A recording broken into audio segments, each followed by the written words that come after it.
سوبرمان بيبص لكاليباك بنظرة كلها غضب وشر. نظرة خلت كاليباك ذات نفسه يستغرب ويقول دي أول مرة أشوف سوبرمان بالمنظر ده. وسوبرمان ينزل دعك فيه ويقول له وقف اللي بتعمله ده حالا وإلا. فيرد عليه كاليباك ويقول له وإلا إيه؟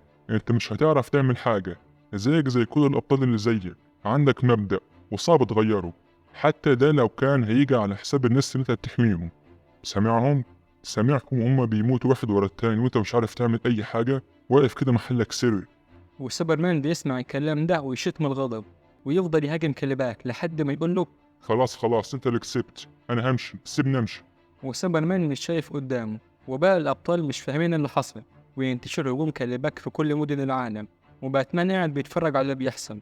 البلدومز بيهاجموا المدن اللي فيها سكان كتير علشان يعملوا أكبر كم من الخسائر، والدور جاي على جثم احنا لازم نحميها. وكل الأبطال بيحاولوا يقفوا قدام الهجوم الكبير ده وكانوا خلاص على وشك إن هم يخسروا. بس سوبرمان بياخد قرار مهم جدا ويقتل كل البلدومز. وكل الأبطال بيفرحوا باللي عمله سوبرمان ما عدا باتمان. هو الوحيد اللي بيصرخ ويقول لا، لا، انت ايه اللي عملته ده؟ والموضوع بيخلص على خير وكل الناس بتهتف لسوبرمان. وبعد اللي حصل كل واحد منهم بيكون ليه رأي. سوبرمان شايف انه انقذ ارواح كتير، وباتمان شايف ان سوبرمان قتل ارواح كتير حتى لو كانوا اشرار. بس سوبرمان بيتكلم مع وندر وومن ويقول لها برضه اللي عملناه مش كفاية، كان ممكن ننقذ ارواح اكتر. احنا لازم يكون معانا ناس تساعدنا في حماية الارض، احنا لوحدنا مش هنعرف نعمل حاجة. ونروح لباتمان نلاقيه جامع الفريق بتاعه وبيقول اللي عمله سوبرمان ده جريمة حتى لو أنقذ أرواح كتير، فبرضه واخد أرواح أكتر حتى لو كانوا أشرار. وانترس بتتعصب من كلام باتمان وتقول له أنا مش فاهم أنت بتفكر إزاي، يعني إيه تقول على واحد أنقذ الأرض كلها وأنقذنا إحنا كمان إنه قاتل وخد معاه أرواح كتير، هو السبب اللي مخلينا عايشين لحد دلوقتي ومدينا كلنا الأمان، مش زيك أنت مخون كل اللي حواليك وما بتسمعش كلام أي حد غير الكلام اللي في دماغك ولسه مقتنع بيه بس. وأنا عن نفسي مش هحارب سوبرمان تاني، وبالذات لو أنا شايفاه بيعمل الصح. وبعد كده نروح لإكس لوثر وهو قاعد في قاعة روزليم وبيعمل اختراع بيقول عليه هيضمن السلام للناس كلها. وبيطلع الاختراع ده برشام أو حبوب اللي بياخدها بياخد قوة كبيرة جدا تخليه يقدر يدافع عن نفسه لو محدش لحقه. وديمن بياخد البرشام ده ويروح على كهف باتمان، ويجي ألفريد ويحكي معاه شوية.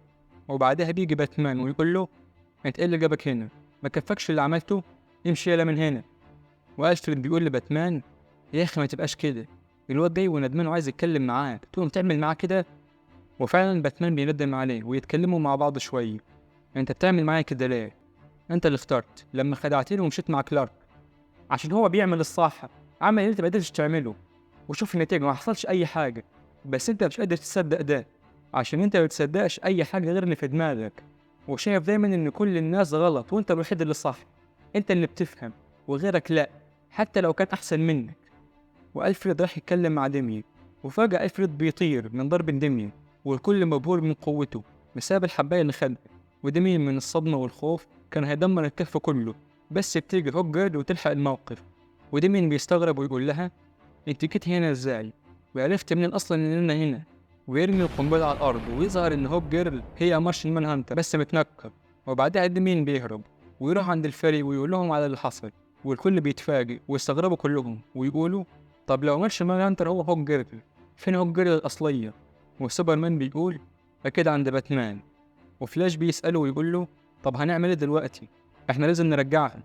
وسوبرمان بيفكر شوية ويقول لسايبورغ طلعنا بس مباشر دلوقتي، ويظهر في كل شاشات كوكب الأرض ويقول يا كل سكان كوكب الأرض احنا بنعمل كل حاجة عشان نحميكم ونوفر لكم حياة كريمة من غير جريمة أو خوف أو ظلم. بس في ناس مش عايزة ده يحصل، منهم باتمان. باتمان خطف هوك جيرل وحط مكانها جاسوس، خطف بطلتكم، خطف الناس اللي بيحموكوا. هي دلوقتي في مكان احنا مش عارفينه، بس في أمل كبير إن احنا ننقذها. باتمان خد واحدة مننا وأنا كل ده كنت ساكت ومش عايز أتكلم، بس دلوقتي خلاص مفيش سكوت تاني. وزي ما باتمان خد مني حاجة أنا كمان هاخد منه حاجة. وسوبرمان بيفجر مفاجأة محدش توقعها ويقول بروس وين هو باتمان؟